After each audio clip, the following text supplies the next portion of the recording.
I was jogging the other day, and for the first time, I saw a man walking with his wife who was wearing the full ass burqa, the whole ass thing, right?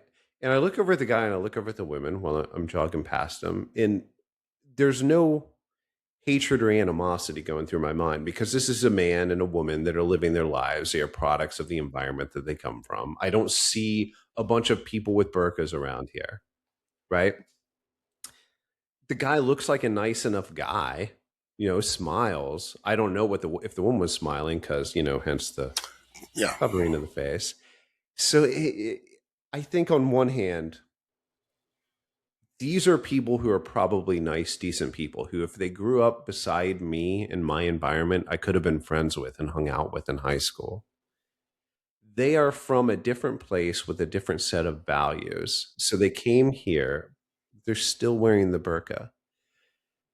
I want them to be able to assimilate, for lack of a better term, and be a part of America. I don't wish any ill will on these two people. I want them Neither to do I. assimilate, and in a few years, this woman's, maybe wearing some taste. She doesn't have to be wearing a fucking miniskirt, but wearing something modest but still American, and going to the Wearing something store, that's not required by her religion. wearing something that's not required by her religion. But if she still feels like she wants to be modest, I totally 100% respect that. There's a line somewhere between me seeing this and wanting the best for them and me seeing this far too much and not giving a shit because it's too much of an imposition on normal American values. Right? And I don't think I'm evil for realizing that that line will exist at some point. But God, please, world, don't let me even come close to seeing that line because it's going to be bad for them, bad for me, bad for everyone. Mark, what do you think? I agree with everything you just said. You made some really smart points. The point that I made and that you agreed with is the most salient point. If your ideology and your religion requires you as a woman to cover your face and cover your head, right? Then that's an ideology and a belief system and a religion that I don't have anything in common with and that I can't endorse, that I'm going to at times feel compelled to speak out against, right? I believe in personal liberty, political liberty, ideological um, diversity. And there is no world in which there's ideological diversity, where ideological diversity is compatible with a religion that forces women to be subservient to men or be subservient to whoever their God is that is requiring them to cover their face and cover their head. Do you, the second point of that though is there's a critical mass, right? And it's when you grow up liberal and you grow up lefty and you still hold on to a lot of that as you grow older like me, you want to be welcoming to people. But as I age and I learn more about the world and I become more realistic, I understand that that critical mass exists. And there's going to be a certain amount of burkas when I see 10 of them on a jog. That's going to be like, what the fuck is going on here? Like, we Well, can't now be you're having describing this. Europe and now you're describing Britain. Now I'm exactly what I'm getting at. Now I'm Okay. describing Britain. Exactly what I'm getting at. Yes. Right. So the Constitution is not a suicide pact. Right. Mm. We can welcome anybody here, and we do. The United States is the most generous, tolerant, open society in the world. And we should be, and we should be And proud we of it. Would should you be, and we agree? should never lose that.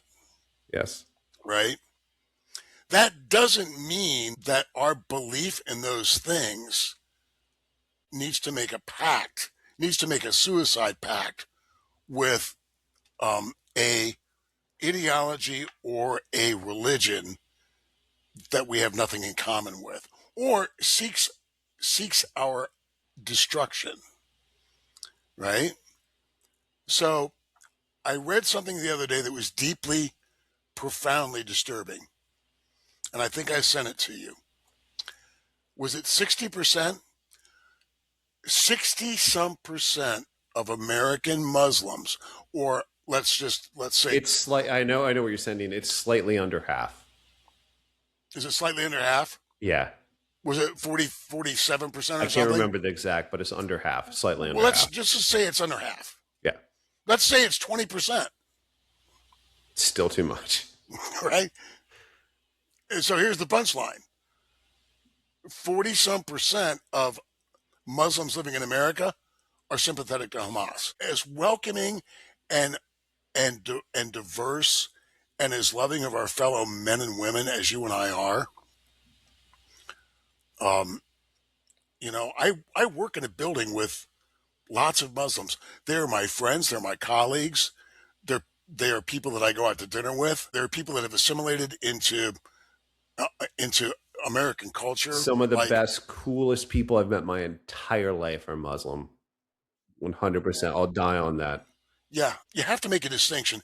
People have to make the distinction between people of the Muslim faith and people who are Islamists. Islamists believe in political Islam, which is a hardcore, radical, rigid, dogmatic set of beliefs where there's zero tolerance for anything outside of that set of beliefs. Zero tolerance. Apostasy is punishable by death. Female genital mutilation is acceptable. They have a problem with gay people. They have a problem with trans people. I mean, need I say once again for the umpteenth time, queers for Palestine, right? Chickens for KFC, right? So, yeah, Europe is, and you don't have to go very far to see what's happened in Europe, right? Europe has imported millions and millions of Islamists from third world countries, and it is now a problem. They have a culture problem. They have a problem. They have a Stabby McStabberson problem, right? They have the Alu Akbar knifey terrorist problem. What's the Einstein quote on for every reaction? What is that? There's are you talking about for every reaction, there's an equal and opposite reaction? Is that what it is? Is that what it is? Is that Yeah, what I I think said? that's For every Isaac reaction, Newton. there's an equal, and I yeah. think that's So Isaac Newton. people wonder why you might have a further right movement in Europe. Well, guess what? Guess why? You might wonder why there's an anti-migrant movement in the UK. Well, fuck. What did you think was going to happen? I remember reading Douglas Murray's Strange Death of Europe shortly after it came out and thinking, oh, this is a bit far fetched. I no longer think that it's a bit far fetched. And I say this with total compassion to Muslims because they are by far the number one victims of political Islam. They are the number one victims. They're the number one victims of political Islam in the death toll. Right? Right? Yeah, try being Iranian and speaking up against the regime. Try being a different sect of Muslim in Syria. Or everything you read in history about the Protestants and Catholics killing each other shortly after the printing press came to be, that people like to talk about now, that's happening right now in Islamic countries. Not all of them, but some of them. I don't know, man. It's sad. The only point I wanted to make was I sincerely wish the best for those people I saw jogging, and I sincerely wish the best for everybody. I wish the best for her, and we both wish the best for everybody. And I think a lot of people would think that woman's husband's a piece of shit. I highly doubt he's a piece of shit. He's probably a good dude who loves his wife. This is just the environment that they came from, and they are adjusting. That's what I want to believe. That's what I choose to believe. Well, I don't want to speculate on the husband that you're talking about. He looked like a nice guy, man. And he very well might be. Who knows what one would do in a certain situation, in a certain set of, uh, speaking for myself, I could not, I would be really uncomfortable with being with a person who was so wed to an ideology that they felt they had to cover their face and their head.